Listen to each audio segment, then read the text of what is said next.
తప్పేం లేదు. నా తరఫు నుంచి 2 పదాలు దొరికినాయి కాబట్టి ఐ హ్యావ్ టు బేర్. ఏదైనా బేర్ చేయాల్సిందే.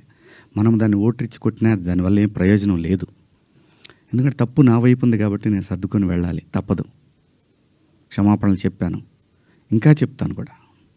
ఆ 2 పదాలకి నేను ఎప్పుడు సెట్ అవుతానో నాకు తెలియదు. నా మైండ్ ఎప్పటికి సెట్ అవుతుందో తెలియదు. అటువంటి పరిస్థితిలో ఉన్నా.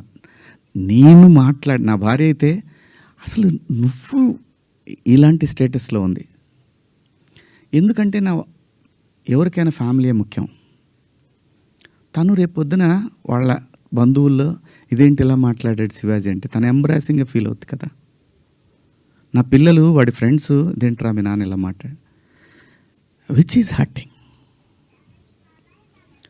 నా ఇంటెన్షన్ బ్యాడ్ లేదు. ఇంకొకటి, 30 సంవత్సరాల నుంచి నేను ఇక్కడ ఉంటున్నాను. ఏ రోజు నా దగ్గర నుంచి తప్పు జరగలేదు. ఆవేశంగా ఒక లెటర్ మాకు వెళ్ళిపోయింది.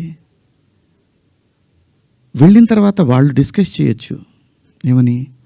కాదండి ఒకసారి శివాజీతోటి మాట్లాడి ఆయనతోనే పెట్టిద్దాం ఒక అపాలజీ లెటర్ అని వాళ్ళు చెప్పొచ్చు. ఇవేవి జరగలా. ఎవరికాళ్ళు ఆవేశంగా government of Andhra Pradesh, government of Telangana, CC to CP, CC to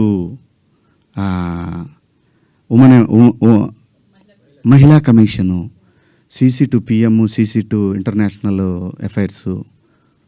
why? ఒక్క మాట నన్ను అన్న ఏందన్న ఇట్లా మాట్లాడు. సారీ అమ్మ. నాకెవరు ఫోన్ చేసినా, నాకెవరు ఫోన్ చేయలేదు. ఒక సుప్రియ గారు సాయంత్రం ఫోన్ చేస్తే, అయ్యో శివాజీ గారు ఏంటి, సారీ అమ్మా నేను పొరపాటున 2 పదాలు దొరికినాయి. అవునండి, ఐఎమ్ కంప్లీట్లీ రిగ్రెటింగ్గానే ఉందమ్మా, నాకు ఐఎమ్ వెరీ సారీ. నాకు ఇప్పటికి కూడా అర్థంగా నేను ఎలా మాట్లాడాను ఆ 2 పదాలు. అసలు నేను బయట బూతులే మాట్లాడినంటే మాట్లాడతానండి, మన అందరం మాట్లాడతామండి, అర్థం లేని మాటలు మాట్లాడుకుంటాం. కానీ ఒక వేదిక, ఒక పద్ధతి, జనరేషన్స్కి మనమే చెప్పాలి కాబట్టి, మన పిల్లలకి చెప్పాలి కాబట్టి.